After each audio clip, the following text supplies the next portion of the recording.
চিনেন? ওই যে একটা বক্সের মধ্যে মাছগুলা ঘোরাঘুরি করে, দেখেছেন বাসায়? এরা কেন ঘোরে, কখনো জিজ্ঞেস করেছেন নিজেকে যে ওরা কেন একই রাস্তায় বারবার ঘোরে? হ্যাঁ বলেন। ব্রেইনের ধারণ ক্ষমতা এতটুকুই, ও যে রাস্তা দিয়ে যায় ও ভুলে যায় কোন রাস্তা দিয়ে এসেছে। ওই জন্য প্রতিবার এই রাস্তাকে ওর কাছে নতুন বলে মনে হয়। এত স্বল্প জ্ঞান আল্লাহ পাক ব্রেন তাকে দিয়েছে, কিন্তু তারপরেও সে আল্লাহর অবাধ্যতা করে না, কিন্তু সে আল্লাহর ইবাদত করে। ওই মাছও আল্লাহর ইবাদত করে। এখন আমাদের সমাজে এমন কিছু মানুষ দেখতে পাওয়া যায়, জ্ঞান বুদ্ধি মাশাআল্লাহ এমন বলদের পর্যায়ে, যদি বলি কাশ্মীর মনে হচ্ছে জান্নাত, বলবে যে কাশ্মীরকে জান্নাতের সাথে তুলনা করছে। সুবহানাল্লাহ। যাই হোক, আপনাকে যেটা বলছিলাম, যদি এই বিয়ের ডিসিশন আপনি ঠিক রাখতে পারেন, দুনিয়াতে জান্নাতের একটা ফ্লেভার পাবেন ইনশাআল্লাহ। এই সৌভাগ্য নবী সাল্লাল্লাহু আলাইহি ওয়াসাল্লামের হয়েছিল, কারণ তার ঘরে খাদিজা রাদিয়াল্লাহু আনহার মতো একজন স্ত্রী ছিলেন। সারা দুনিয়া তার বিরুদ্ধে, কিন্তু বাসায় গেলে তিনি প্রশান্তির সাথে থাকেন। এটা নিয়ামত না? আর নূহ আলাইহিস সালাম, সারা দুনিয়ার সাথে লড়তে হয়, বাসায় এসে আবার ওয়াইফের সাথে লড়তে হয়। নূহ আলাইহিস সালামের ওয়াইফ কিন্তু ঈমানদার ছিলেন, বুঝছেন দাদা? তো এই যে দুনিয়াতে পরীক্ষা। এখন দেখুন, আপনাদেরকে বলতে যাচ্ছি যে রমাদান আমাদেরকে তাকওয়া শিখিয়েছে, মানে আল্লাহ পাকের সমস্ত নিষেধ বর্জন করা। একটা হাদিস বলি, আপনি বুঝতে পারবেন। আল মুমিন, মুমিন মুসলিম, আল মুমিন আল মুসলিম মান সালিমাল মুসলিমুনা মিন লিসানিহি ওয়া ইয়াদিহি, যার হাত এবং জবান থেকে অন্য মুসলিম নিরাপদ থাকে। আর আল মুহাজির, মুহাজিরকে মান হাজারা মা নাহা আল্লাহু আন, আল্লাহ পাক যা নিষেধ করেছেন এখান থেকে সে দূরে থাকে, আল্লাহ নিষেধ থেকে দূরে থাকে। আল্লাহর নিষেধ থেকে দূরে থাকলে পরে তাকওয়ার ফ্লেভার পাওয়া যায়। স্ত্রী ছিল হালাল, আমি ছেড়ে দিয়েছিলাম। পানি পান করা কি হালাল না হারাম? হালাল, কিন্তু রোজা রেখে ছেড়ে দিয়েছে। খাবার খাওয়া কি হালাল না হারাম? হালাল, রোজা রেখে ছেড়ে দিয়েছে। আল্লাহ পাকের হালালগুলো বর্জন করেছে, হারাম কি করতে পারবো? এই জিনিসটার নাম তাকওয়া। রমজান এই শিক্ষা দিয়ে যায় নাই ভাই? বলেন, রমজান এই তাকওয়ার শিক্ষা দিয়ে যায় নাই? অতএব এই শিক্ষাটাকে সারা বছর ধরে রাখবো ইনশাআল্লাহ। পারা যাবে তো ইনশাআল্লাহ? আল্লাহ আমাকে তৌফিক দেখ, আপনাদের সবাইকে তৌফিক দেখ, যেন সারা বছর যে কাজই করব আল্লাহ সন্তুষ্টির জন্য করব, যে কাজই করব নবীর তরিকায় করব, যেই কাজ আল্লাহর নবী এবং আল্লাহ পছন্দ করেন সেই কাজ বেশি বেশি করব, যেই কাজ আল্লাহ নবী পছন্দ করেন না সেই কাজ করব না। সহজ কথা ইনশাআল্লাহ। আল্লাহ আমাকে তৌফিক দেখ, আপনাদের সবাইকে তৌফিক দান। আর এই কাজটা শুধু নামাজে, রোজায়, হজ জাকাতেই না, বরং আপনার ব্যবসা, আপনার সংস্কৃতি, আপনার পরিবার, আপনার রাজনীতি সবখানেই করতে হবে। এই জায়গায় সমস্যা, এই জায়গায় মানুষ মানতে চায় না। এই জায়গায় বাংলাদেশের মুসলমান এখন দুই ভাগে বিভক্ত হয়ে গেছে। একগুলা হয়েছে মুনাফেক মার্কা, একগুলা মুমিন মার্কা। দুইটা মার্কা এখন স্পষ্ট হয়ে গেছে। মুনাফেক মার্কা কারা? নামাজ, রোজা, হজ জাকাত ইসলাম মানতে চায়, এখানে ইসলাম মানতে আমার কোনো আপত্তি নাই, কিন্তু জীবনের অন্যান্য ক্ষেত্রগুলো যেগুলো পড়ে আছে এখানে ইসলামের কথা বলতে আসেন না, খবরদার। সমস্যা এখানে। তো বিশ্বাস করেন, এদের জন্যই কবরের আযাব অপেক্ষা করছে। কবরের আযাব কেন? এমনি এমনি বলি না এই কথাটা। আব্দুল্লাহ বিন উবাই কি চিনেন নাকি? চিনেন? আব্দুল্লাহ বিন উবাই নাম শুনছেন? সূরা তাওবার অনেক বড় একটা অংশ একে কেন্দ্র করে আয়াত নাযিল হয়েছে। আব্দুল্লাহ বিন উবাই কে ছিল বলেন? মুনাফিকের সর্দার, শুধু মুনাফিকের। এখন বলেন তো, আব্দুল্লাহ বিন উবাই নামাজ পড়তো কিনা? নামাজ পড়তো কিনা? আব্দুল্লাহ বিন উবাই নবীর সাথে উহুদের মাঠেও যাচ্ছিলেন, নবীর সাথে তরোয়াল নিয়ে উহুদের মাঠে যাচ্ছিলেন যুদ্ধ করতে। রাস্তা থেকে ব্যাক করেছে যদিও বা, যাচ্ছিল তো নাকি? আচ্ছা, আব্দুল্লাহ বিন উবাই মসজিদে গিয়ে নামাজ পড়তো না বাসায় নামাজ পড়তো? কোন মসজিদে? যেই মসজিদে যাওয়ার জন্য আমরা দোয়া করি আল্লাহ আমাদেরকে নবমীতে যাওয়ার তৌফিক দাও, তাই না? ওইখানে কে নামাজ পড়তো? সে নবীকে দেখেছে কি দেখে নাই? নবীর পিছনে নামাজ পড়েছে কি পড়ে নাই?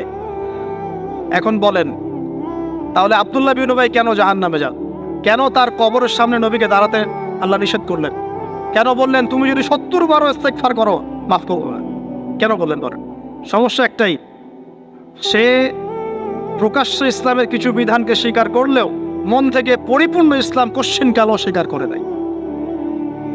এরকম লোক যদি আমাদের মধ্যে কেউ থেকে থাকেন, আমার ওয়াজ যদি আপনার কানে চলে যায়, আল্লাহর ওয়াস্তে আজকে তওবা করে পরিপূর্ণ ইসলামে ফিরে আসেন, আল্লাহ পাক তৌফিক দান। আমল করতে পারেন আর না পারেন, কমসে কম স্বীকার করেন যে হ্যাঁ ইসলাম একটা পরিপূর্ণ জীবন বিধান। জাস্ট স্বীকার করেন। আমল না করলে আল্লাহ মাফ করে দেন ইনশাআল্লাহ। আল্লাহ যদি চান আমল না করলেও আল্লাহ তাকে মাফ করতে পারেন, যার আকীদা স্পষ্ট আছে যে ইসলাম একটা পরিপূর্ণ জীবন বিধান। আল্লাহ আমাদেরকে বোঝার তৌফিক দান। আর আমি এটা খুব ভালো করেই জানি যে এই বর্তমান বৈশ্বিক প্রেক্ষাপটে পরিপূর্ণ ইসলাম 100% পালন করা সম্ভব না। যত বড়ই বক্তব্য দেই না কেন, আমি যত বড় বড় কথাই বলি না কেন, না আমার পক্ষে সম্ভব না আপনার পক্ষে সম্ভব। চোখের জেনা বাঁচবেন কিভাবে বলেন? মেয়েদের ফিতনা বাঁচবেন কেমন করে বলেন? বলেন। সুদের ফিতনা কেমন করে বাঁচবেন বলেন? বলেন। সমাজে মারামারি, কাটাকাটি, রাহাজানি, ছিনতাই, হত্যা, ফিতনার তো শেষ নাই। আপনি বাঁচবেন কিভাবে 100%? এখানে সূরা তালাকের একটা আয়াত আমি আপনাকে বলতে চাই, এতে আপনি আশা পাবেন ইনশাআল্লাহ। সেটা কি? আল্লাহ পাক বলেছেন ফাত্তাকুল্লাহা মাসতাতা'তুম। হে মুসলিম মুমিনরা, তোমরা সাধ্যমতো আল্লাহকে ভয় করে চলো। পারা যাবে না ইনশাআল্লাহ? এরপরে বাকিটা আল্লাহকে বলবো, আল্লাহ আমি চেষ্টা করেছি, আমার ভাইরা চেষ্টা করেছে, আল্লাহ আমরা দিনের আমল করেছি, জ্ঞান অর্জন করেছি, দাওয়াতি কাজ করার চেষ্টা করেছি, আল্লাহ এতটুকু পেরেছি, বাকিটা তুমি মাফ করে দাও। আল্লাহ মাফ করবেন ইনশাআল্লাহ। 99টা খুন করার পর যদি আল্লাহ মাফ করতে পারেন, একজন ব্যভিচারিণী মহিলাকে যদি আল্লাহ পাক এক কুকুরকে পানি পান করানোর জন্য মাফ করতে পারে, আমাকে আপনাকে মাফ করতে পারেন না? অবশ্যই পারেন। তবে চেষ্টাটা আল্লাহ পাক দেখবেন। আল্লাহ পাক আমাদেরকে চেষ্টা করার তৌফিক দান করুন। প্রিয় ভাই, 1 নাম্বার রমাদান দিয়ে গেছে কি আমাদেরকে? তাকওয়া। কি দিয়ে গেছে ভাই? ছেড়ে দিব না সারা বছর ধরে রাখবো? তাকওয়া মানে আল্লাহর নিষেধগুলো পা বেঁচে বেঁচে চলা। আল্লাহর নিষেধ যেখানে সেখানে পা দেওয়া যাবে না। আল্লাহ তৌফিক দান করুন। আমিন। রমজানকে চিরসবুজ করে রাখবো ইনশাআল্লাহ, যেটাকে আমরা বলি এভারগ্রিন রমাদান। রমাদান হবে চিরসবুজ ইনশাআল্লাহ। সারা বছরই রমাদানের ফ্লেভার থাকবে ইনশাআল্লাহ। তখনই হবে জীবনটা কিসের মতো? হ্যাঁ, জান্নাতি মানুষের মতো ইনশাআল্লাহ। তখনই হবে জীবনটা জান্নাতি মানুষের মতো। 1 নাম্বার। 2, রমাদান দিয়ে গেছে প্রিয় ভাই আমাদেরকে আল্লাহর জন্য ত্যাগের শিক্ষা। 2 নাম্বার, আল্লাহর জন্য ত্যাগের শিক্ষা মানে রমাদান মাসে আমরা খাবার ছেড়ে দিয়েছি, স্ত্রী সহবাস ছেড়েছি, পানি ছেড়েছি, মিথ্যা কথা বলা ছেড়েছি, মাপে কম দেওয়া ছেড়েছি। কার জন্য ছাড়ছি ভাই এগুলা? মানুষের জন্যে? স্ত্রী সন্তানের জন্যে? সমাজে মানুষ আমাকে একটা বড় হাজী সাহেব ডাকবে এই জন্যে? কার জন্য ছাড়ছি বলেন তো? এই যে আল্লাহর জন্য ত্যাগের মানসিকতা শিখিয়ে গেছে রমাদান, সারা বছর ধরে রাখবো ইনশাআল্লাহ। রাজি আছি? 1 নাম্বার, শাওয়ালে 6 রোজা রাখবো ইনশাআল্লাহ, সারা বছর রোজা রাখার সওয়াব পাবো। 2 নাম্বার, রমাদানের শিক্ষা ছিল তাকওয়া, সারা বছর তাকওয়া ধরে রাখবো ইনশাআল্লাহ। 3 নাম্বার, রমাদান শিখিয়েছে আল্লাহর জন্য ত্যাগের মহিমা। আল্লাহর জন্য আমরা ত্যাগ করা শিখবো, ছেড়ে দেওয়া শিখবো ইনশাআল্লাহ।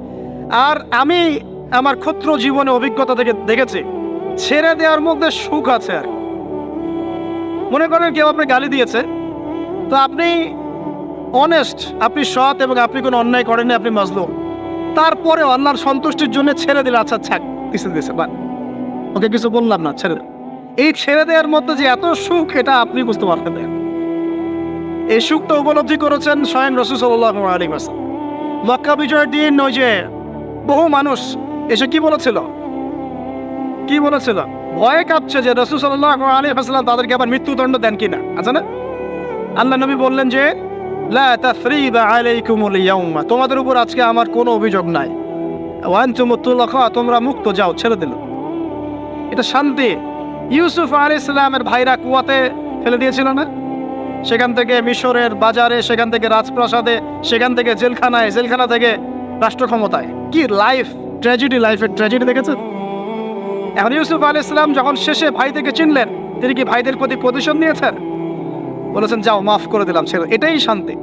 আল্লাহর জন্য ত্যাগের মহিমার মধ্যে শান্তি আছে। আল্লাহ পাক আমাদেরকে ত্যাগ করার তৌফিক দান।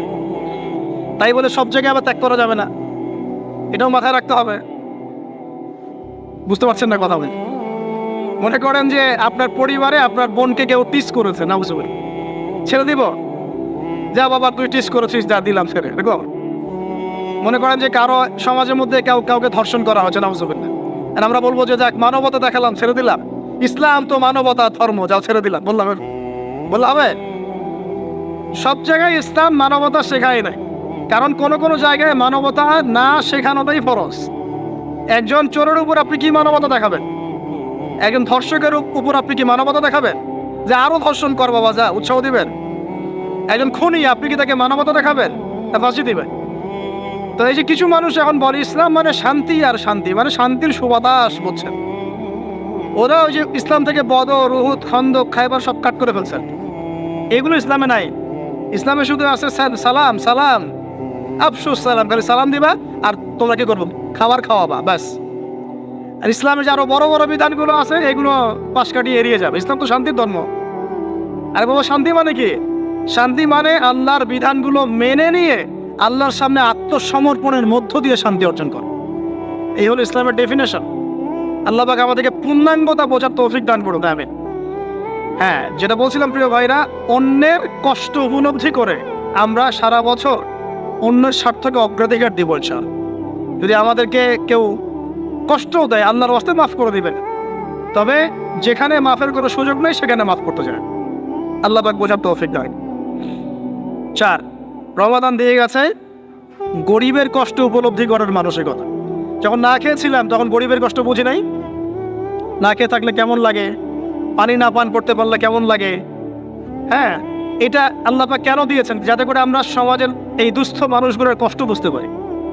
আল্লাহ পাক সারা বছর আমাদেরকে গরিবের সেবা করার তৌফিক দান করুন। আর এখন গরিবের রক্ত খুব চুষে খাওয়া হয়, তাই না ভাই? গরিবের রক্ত চোষা একটা সমাজ চলতেছে, আর রক্ত চোষা একটা অর্থনীতি চলতেছে। এই অর্থনীতির জনক বাংলার মাটিতে না, এই অর্থনীতির জনক পশ্চিমের। এটা সারা বিশ্বে ফর্ম করা হয়েছে। এর মধ্য দিয়ে গরিবের রক্তকারী চুষতে থাকবে, চুষতে থাকবে। কারা চুষবে? পুঁজিবাদীরা। কারা চুষবে? এটা আবার কি? কোনো ওয়াজে তো শুনি নাই পুঁজিবাদ আবার কি জিনিস। এটাকে ক্যাপিটালিজম বলে। পুঁজিবাদ মানে সমাজের একটা অংশের মানুষের কাছে ধন সম্পদ কক্ষীভূত হবে, বাকিরা আস্তে আস্তে গরিব হতে থাকবে দিন দিন। এটা হচ্ছে কিনা? সমাজে এই স্তরবিন্যাসটা বাড়ছে কিনা? এই তো ঢাকা শহরে গিয়ে দেখেন না, বড় বড় কিছু জায়গা, গুলশান, বনানী, বাড়িধারা, এই বসুন্ধরা, দেখবেন খালি টলেস্ট বিল্ডিং, প্রতিযোগিতা প্রতিযোগিতা। আর একটা বড় অংশ দেখবেন খালি বস্তি আর বস্তি আর বস্তি। এই যে দেখছেন তারতম্য, দেখছেন? এটা সারা বিশ্বে হচ্ছে সুদের কারণে। কিসের কারণে ভাই? 1 নম্বর সুদের কারণে, 2 নম্বর দুর্নীতির কারণে, 3 নম্বর হচ্ছে এই যে বোগাস একটা মনিটরি সিস্টেম চলছে এর কারণে। এটা বোঝেন খুব ভালোই যে কি দিতে হবে, খাদ্যদ্রব্য দিতে হবে, দিরহাম দেওয়া যাবে না, ফেতরা, তাই না ভাই? এটা তো খুব ভালোই বোঝেন।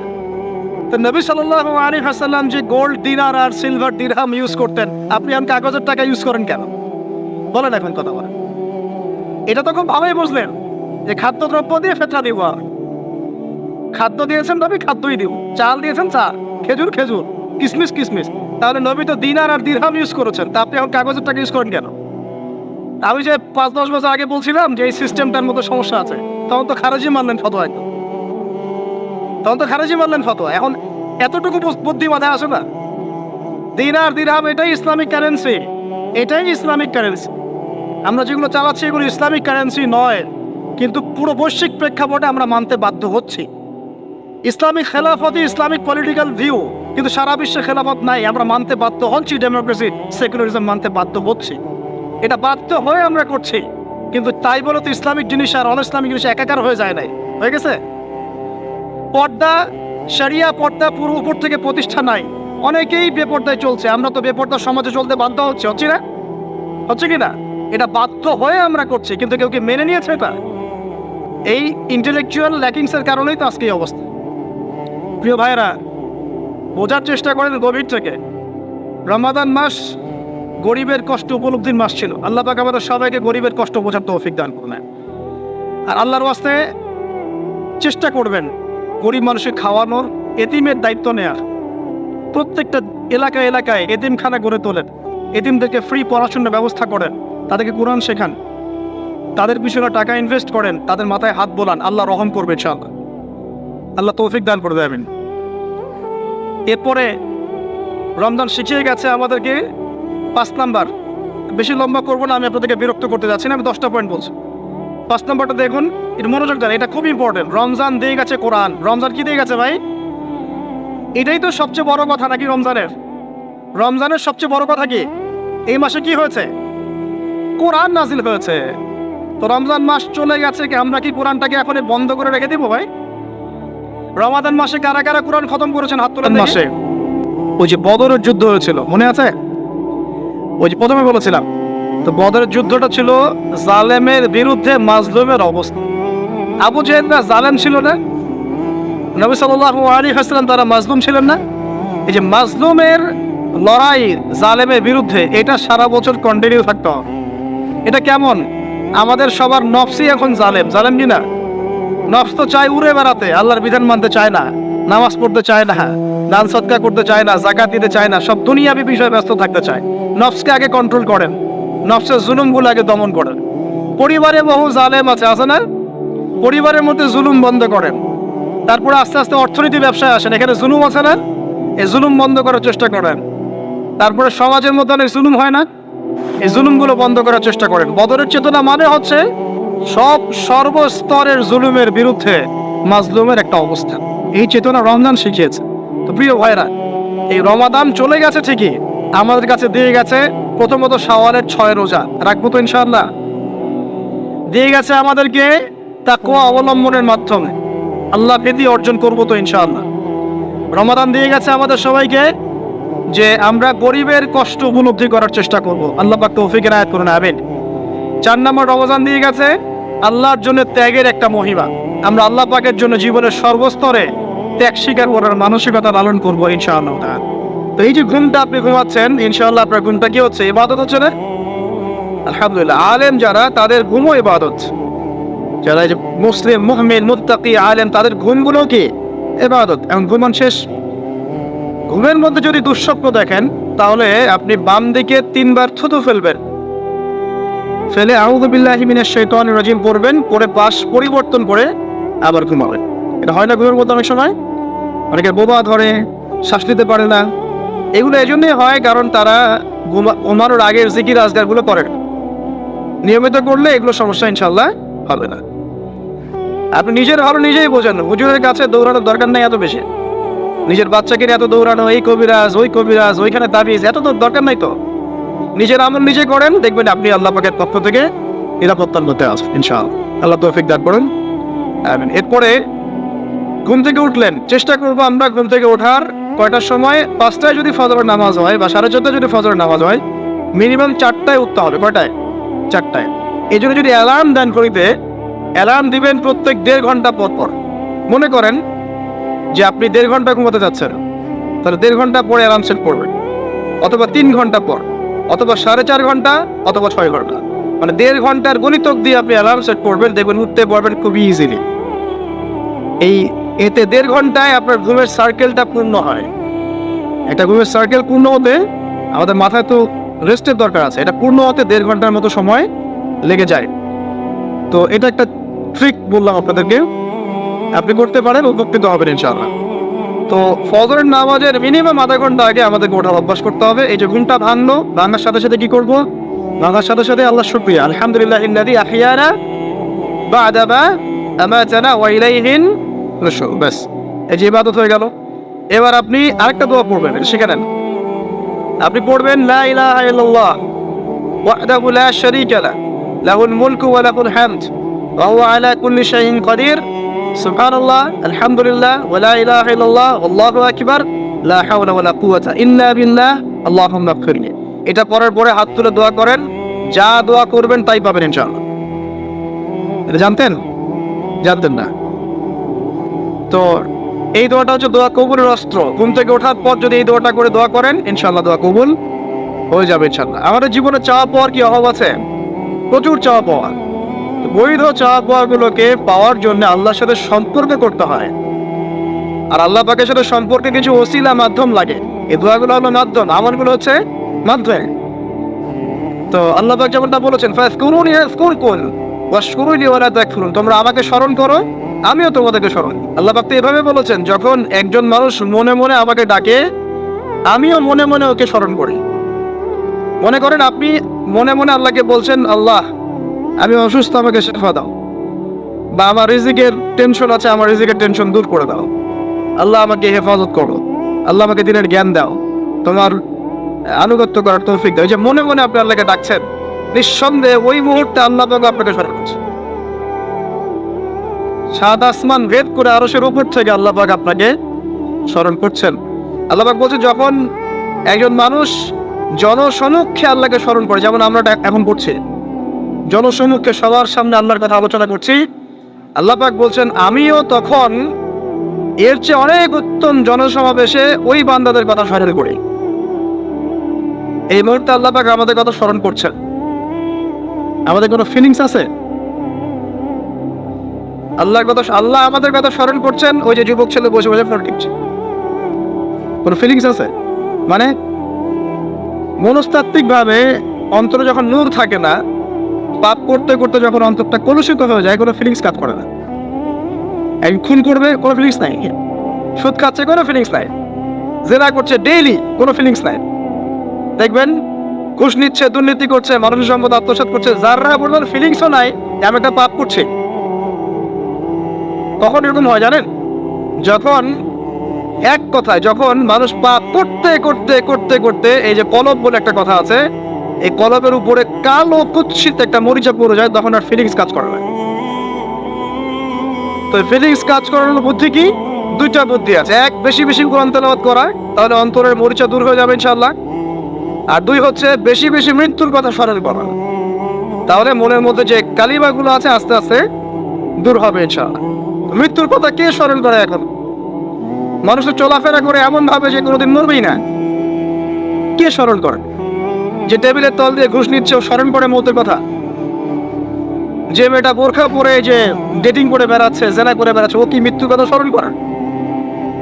যে ছেলেটা এখনকার যুব সমাজের বেশিরভাগই মাদকের সাথে সম্পৃক্ত, গার্লফ্রেন্ড বয়ফ্রেন্ড অ্যাফেয়ার্সে আছে, হ্যাঁ, টিকটক প্রজন্ম, আড্ডাবাজি করে সময় কাটায়, গুন্ডামি করে, মাস্তানি করে, এর মৌতের কোনো ফিকির আছে? একজনকে বড় দায়িত্ব দেওয়া হয়েছে, সবার সম্পদ লুটপাট করে খাচ্ছে, এর মৌতের ফিকির আছে নাকি?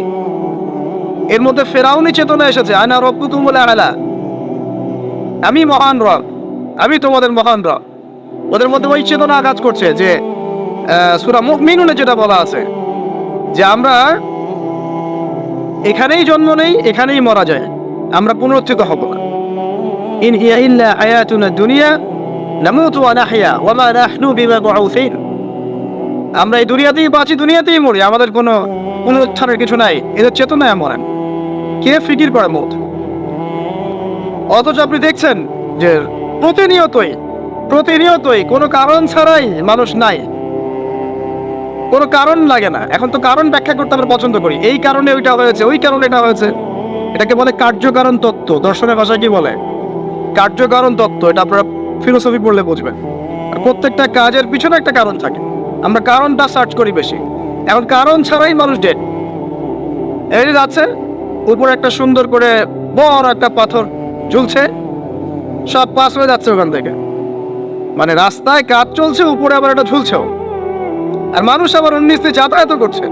তো যারা রাখছে ওদের ইন্টেলেকচুয়াল অবস্থা চিন্তা করেন, আর যারা আমরা তল দিয়ে যাচ্ছি তারও অবস্থা চিন্তা করেন।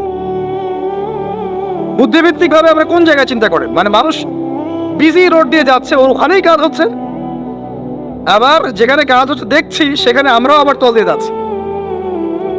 সবাই পাস হয়ে গেল, যাদের তাকদিরে লেখা ছিল মওত, একদম মুহূর্তের মধ্যে শেষ। কি কারণ ব্যাখ্যা করবেন? কোনো সায়েন্স দিয়ে ব্যাখ্যা করতে পারবেন? পারবেন না। ওই ময়মনসিংহে ওই যে মহিলারা যাচ্ছে, ট্রাক মেরে দিয়ে চলে গেল, মহিলার পেট থেকে বাচ্চা ফেটে পেট ফেটে বাচ্চা বের হয়ে গেল, বাচ্চা জীবিত, মা ডেড। সায়েন্স দিয়ে ব্যাখ্যা করতে পারবেন? এটাই তাকদীর। একেই বলে তাকদীর, যেটাকে সায়েন্স দিয়ে ব্যাখ্যা করা যায় না, বিজ্ঞান দিয়ে ব্যাখ্যা করা যায় না। এরকম ঘটনা কত ঘটছে অহরহ। দুজন বসে আছে, হাজবেন্ড ওয়াইফ, হাজবেন্ডের যাওয়ার কথা, হাজবেন্ড ওয়াইফের গাড়িতে বসছে, আর ওয়াইফ হাজবেন্ডের গাড়ি ড্রাইভ করছে। আর এই হাজবেন্ডের দুশমন যে ছিল, সে টার্গেট করেছিল যে ওই লোকটাকে গুলি করে মারবে রাস্তায়। যেহেতু ওয়াইফ হাজবেন্ডের গাড়ি ড্রাইভ করছে, রাস্তায় ওয়াইফ ডেড, হাজবেন্ড জীবিত। তাকদীর। তো তাকদীরকে কি আপনি এই ভাগ্যটা কি আপনি সায়েন্স দিয়ে ব্যাখ্যা করতে পারবেন? সম্ভব? অহরহ এরকম মৌতের ঘটনা ঘটছে। তারপরেও দেখবেন যুবকদের এই বিলাসিতা, এই মানে আড্ডাবাজি, মেয়েদের পিছনে ঘোরা, এই যে মাদক সেবন করা, টিকটক করা, বুদ্ধি প্রতিবন্ধী প্রজন্মের মতো, এগুলো থামছে না। কোনো শিক্ষাই তারা নিতে যাচ্ছে না। বয়স হয়ে গেছে, অনেক বয়স, দেখবেন ওই যে চায়ের দোকানে বসে ক্যারাম খেলছে, বুড়া মানুষ, তার হায়াতের কতদিন বাকি আছে আল্লাহ ভালো জানেন। দেখবেন দিব্যি কোনো টেনশনই নাই, ক্যারাম বোর্ড খেলছে, ওখানে লুডো খেলছে। দেখেন এই যে আপনাদের গ্রামাঞ্চলে যে চায়ের স্টল গুলো আছে, দেখবেন ওই যে টিভি ছেড়ে রেখে দিবে, ঘন্টার পর ঘন্টা টিভি চলছে, মানুষ চা খাবে এক কাপ আর টিভি দেখবে 5 ঘন্টা। ওর যে হায়াতের কোনো মূল্যই তার কাছে নাই, যে আল্লাহ পাক তাকে একটা সময় দিয়ে পাঠিয়েছেন, কোনো ফিলিংসই নাই। অথচ মানুষ প্রতিদিন, দিনে রাতে, প্রত্যেক দিন মানুষ অহরহ মারা যাচ্ছে। যাদের ভিতরে মৌতের চিন্তা আছে তারা কিন্তু পাপ কম করলেও ফিরে আসে আল্লাহর দিকে, কারণ তাদের প্রতি মৌতের ফিকির আছে। আর যাদের মৃত্যুর কোনো চিন্তা নাই, তারা এই রাজনীতি বলেন, অর্থনীতি বলেন, সমাজনীতি বলেন, আর এই পরিবার আর ধর্ম বলেন, সমস্ত ক্ষেত্রে পাপ করে বেড়াবে, কোনো ফিকির নেই। আল্লাহ পাক আমাদেরকে মৌতের ফিকির করার তৌফিক দান করুন এবং পরকালের জীবনটাকে আসল জেনে দুনিয়ার কাজগুলো করার তৌফিক আল্লাহ পাক দান। আসেন, তো এবার আপনি শুকরিয়া আদায় করছেন, আলহামদুলিল্লাহ ইল্লাযী আহইয়ানা বা'দা মা আমাতানা ওয়া ইলাইহিন নুশুর। আধা ঘন্টা আগে ঘুম থেকে উঠেছেন, এখন কি করবেন? বাথরুমে যাচ্ছেন। এই বাথরুম করাটাকে দুনিয়াবি কাজ না? এই কাজটা ইবাদত হবে যদি আমি ঢোকার সময় বাম পা দিয়ে ঢুকি আর বলি, কি বলি? আল্লাহুম্মা ইন্নী আউযু বিকা মিনাল খুবসি ওয়াল খাবাইস। এখন বাথরুম করতে আপনার 10 মিনিট লাগুক আর 15 মিনিট লাগুক আর 5 মিনিট লাগুক, এই পুরো সময়টা নেকি পাবে না। সুবহানাল্লাহ। আর কি চাই? বের হব, এখন বের হওয়ার সময় কি বলবো? উফরানাকা, নেকি পাচ্ছেন। একটা দোয়া আছে, আলহামদুলিল্লাহ ইল্লাযী আযহাবা আনিল আযান ওয়া আফানি উফরানাকা। এবার আপনি ওযু করবেন। ওযুটা ধীর স্থির ভাবে করবেন, তাড়াহুড়া করবেন না। ওযুর প্রত্যেকটা অঙ্গ প্রত্যঙ্গ 3 বার করে ধোয়ার চেষ্টা করবেন। শুধু মাথা মাসে হবে কয়বার? 1। ওযু করার পরে আপনি হাত তুলে আল্লাহর কাছে দোয়া করুন। ওই সময়টা কখন? রাত 4টা থেকে 4:30 বাজে, তাই না? তার মানে আল্লাহ রাব্বুল আলামিন এখন প্রথম আসমানে আছেন। কিভাবে আল্লাহ পাক আছেন সেটা আল্লাহর উপর ছেড়ে দেন, আমাদের এটা নিয়ে ব্যাখ্যা করার দরকার নাই, চিন্তাও করার দরকার নেই। আল্লাহ পাক বলেছেন আমি নেমে আসি, বাস নেমে আসি। এত বেশি বুদ্ধিজীবী হওয়ার দরকার নাই। খুব বেশি বুদ্ধিজীবী হয়ে গেলে আমার মানুষ খেয়ে হারিয়ে ফেলে, অত দরকার নাই। শুনেছি, মেরেছি, ব্যাস যথেষ্ট। আল্লাহ পাক নেমে আসেন, কি বলেন? আল্লাহ বলেন যে কেউ কি আছো আমার কাছে কিছু চাইবে, আমি দিব। কেউ কি আছো যে আমাকে ডাকবে, আমি তোমার ডাকে সাড়া দেব। কেউ কি আছো আমার কাছে কোনো কিছু দোয়া করবে, হ্যাঁ হাজত আছে, আমি পূরণ করে দেব। এভাবে আল্লাহ পাক ফজর পর্যন্ত বলতেই থাকেন। বলেন তো আমাদের কোনো ফিকির আছে? আমরা সবাই ঘুমাই কয়টা? 1টায় না 2টায় না 3টায় ম্যাক্সিমাম এখনকার। আমি যে বিষয়টা নিয়ে কথা বলছি এটা খুবই কঠিন। 9টা থেকে 10টার মধ্যে বা 11টার মধ্যে ঘুমাতে হবে, এটা খুবই কঠিন বিষয় এখনকার জেনারেশনের কাছে। এর জন্য প্রথম যে কাজটা সেটা হলো রাত্রেবেলা স্মার্টফোন আর চালানো যাবে। এসব নামাজ শেষ, ফোন একদম ডয়ারে লক করে রাখতে, কিচ্ছু করার নাই। এটা না করতে পারলে আপনি ঘুমাতে পারবেন না, ঘুমাতে পারবেনই না। এবং এরপর দিনে আসছি, তখন বলছি দিনে কিছু কাজ আছে, দিনের কাজগুলো যদি আমরা ঠিকঠাক মতো করি তাহলে রাতে তাড়াতাড়ি ঘুম আসবে ইনশাআল্লাহ। যদি না করি তাহলে ঘুম আসবে না। তো শেষ রাতে আল্লাহ পাক আসমানে নেমে আসেন, প্রথম আসমানে, এবং এই আহ্বান করতে থাকেন। তাই ওই সময় ওযু করার পরেই আপনি হাত তুলে আল্লাহর কাছে দোয়া করা শুরু করেন। আপনার যত চাওয়া পাওয়া আছে আল্লাহর কাছে ঢেলে দেন, ইনশাআল্লাহ আল্লাহ রাব্বুল আলামিন আপনাকে খালি হাতে ফেরাবেন না ইনশাআল্লাহ। আল্লাহ পাক তো এমন করে বলেছেন যে কেউ হাত তুলেছে আল্লাহর কাছে আর আল্লাহ পাক সেটাকে খালি ফিরিয়ে দিবেন, এটাতে আল্লাহ লজ্জা বোধ হয়। কথা বুঝতে পারছেন? আমাদের যাদের অনেক সম্পদ আছে বা সামর্থ্য আছে এবং মন আছে বড়, তাদের কাছে যখন কেউ সাহায্য চায় আপনার খালি ফিরাইতে লজ্জা লাগে না? আপনার মনে হয় না যে চাইলো এত করে কিভাবে না করে ফিরাই? আছে না এমন মানুষ? আছে না? আসলে দান সৎকা করার জন্য সম্পদ লাগে না, দান সৎকা করার জন্য মন লাগে। কি লাগে? মন লাগে। দেখবেন অনেক কোটিয়াল আছে মানুষ, দান সৎকা করতে পারে না, যাকাতই তো দেয় না, দান সৎকা করবে কি? বাংলাদেশে যত কোটিপতিগুলো আছে সবার থেকে যাকাত নেওয়া শুরু করলে এদেশে কোনো দারিদ্রতা বলে কিছু থাকবে না ইনশাআল্লাহ, থাকবেই না, এটাই বাস্তব। কে উদ্ধার করবে সেই টাকা? ইমাম মাহাদি আসলে করবে ইনশাআল্লাহ, ঈসা ইবনে মারিয়াম আসলে করবে ইনশাআল্লাহ। তখন কে যাকাত না দিয়ে পার পায় তাই দেখা যাবে। একটা ব্যক্তি পাওয়া যাবে না যাকাত না দিয়ে পার পায়। অবশ্য তখন এমন একটা যুগ আসবে যে মানুষ যাকাতের টাকা নিয়ে ঘুরবে, কিন্তু নেওয়ার মতো মানুষ নাই, সবাই সচ্ছল। আল্লাহ পাক সেই সুদিন ফিরে আনুক, আমিন। এটা বলছিলাম যে সদকা করার জন্য মন লাগে, আবার টাকা লাগে না। এখন আসেন, কেউ যদি আমাদের কাছে এভাবে চায়, আমরা খালি ফিরাতে লজ্জাবোধ করি। আল্লাহ পাক বলছেন যে আমার কাছে যখন বান্দা কিছু চায়, তার হাতটাকে আমি খালি ফিরাই দেবো, এটাতে আমি লজ্জাবোধ করি। দোয়া করলে কয়েকটা বিষয় একটা হবেই, হয় আপনি সাথে সাথে সেটা পাবেন, না হলে একটু দেরিতে পাবেন, না হলে আল্লাহ পাক সেটা জমা করে রাখবেন পরকালের জন্য। পরকালে যখন আপনি দাঁড়াবেন আল্লাহর সামনে, আল্লাহ বলবেন দুনিয়াতে তুমি এই বিষয়গুলো চেয়েছিলে, আমি দুনিয়াতে দেই নাই, পরকালে তোমার জন্য সঞ্চিত রেখেছি, এখন না। তখন মানুষ কি বলবো জানেন? আমরা বলবো যে আল্লাহ দুনিয়াতে কিছুই যদি না পাইতাম, আজকেই সব দিত, তাহলেই হবে। তো বেশি বেশি দোয়া করার অভ্যাস তৈরি করেন, বেশি বেশি দোয়া করেন। দোয়াই ইবাদত, আর দোয়া বলে ইবাদত, দোয়াই ইবাদত। দোয়া করতে থাকেন, ইনশাআল্লাহ দেখবেন আল্লাহর সাথে আপনার সম্পর্ক গাঢ় হবে। যার সাথে আল্লাহর সম্পর্ক যত বেশি গাঢ় হবে, ইনশাআল্লাহ সে তত বেশি পরকালের বাসিন্দা হবে, দুনিয়ার বাসিন্দা কম হবে। আল্লাহ পাকে নূর এবং মারিফত অর্জন করতে পারবে ইনশাআল্লাহ তাআলা। এবারে আমরা কি করব? এবার মিনিমাম 2 রাকাত নামাজ পড়ার চেষ্টা করেন। রাতের সালাত 2 রাকাত করে আপনি 2, 4, 6, 8, 10, 12, 20 পড়তেই থাকতে পারেন, কোনো সমস্যা নাই। কিন্তু মিনিমাম 2 রাকাত নামাজ তাহাজ্জুদ আপনি পড়ার চেষ্টা করেন। পড়া যাবে না? আর নামাজটাকে তাড়াহুড়া করবেন না, কাইন্ডলি আল্লাহর ওয়াস্তে তাড়াহুড়া করুন। রিল্যাক্সে কিরাত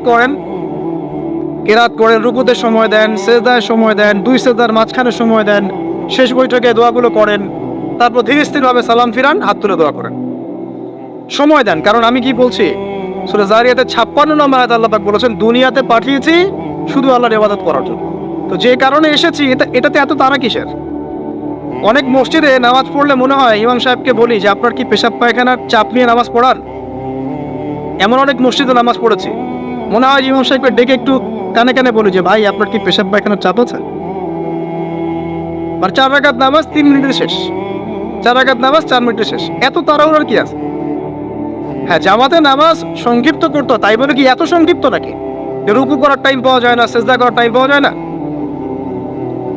নামাজে ধীর স্থিরতা এবং খুশুটা খুব ইম্পর্টেন্ট। নামাজে কোথায় হাত বাঁধলেন এটা নিয়ে তর্ক না করে, নামাজের একাগ্রতা, মনোযোগ কতটুকু আসছে এটা নিয়ে তর্ক করেন। ভিতরের রূহটাই আসল, আধ্যাত্মিকতাটাই আসল। হ্যাঁ, একজন ভাই হাত বেঁধেছে মনে করেন এখানে, কেউ বেঁধেছে এখানে, এটা নিয়ে ঝগড়া করেন।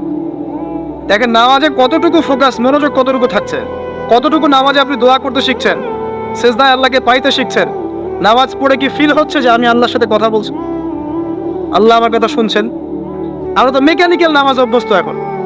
মানে দুনিয়ার কাজের চাপ এত বেশি, জাস্ট মসজিদে যাবো, ঢুকবো, বেরো, চলে আসবো, হাজিরা দিতে আসছি মনে হয়, সিগনেচার করবো, চলে যাবো। আপনার এমন এত তারা কিসের ভাই? ওমা খালাকতুল জিন্না ওয়াল ইনসা ইল্লা লিয়াবুদুন, শুধু ইবাদত করার জন্যই সৃষ্টি করেছে তোমাদেরকে। তো মসজিদে তো তাড়াহুড়া কেন? রিল্যাক্স থাকেন, মসজিদে রিল্যাক্সে নামাজ পড়েন, সময় নেন।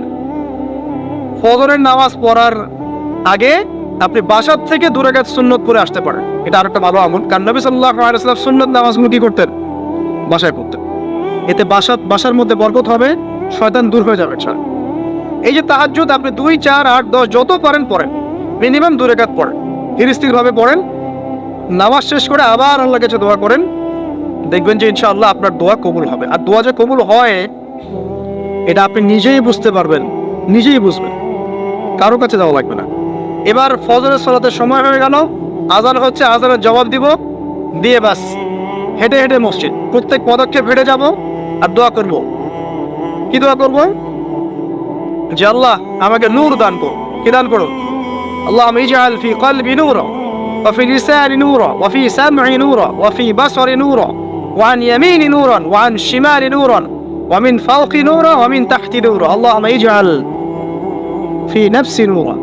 মানে এর অর্থ হচ্ছে আল্লাহ আপনি আমার ডানে বামে সামনে পিছনে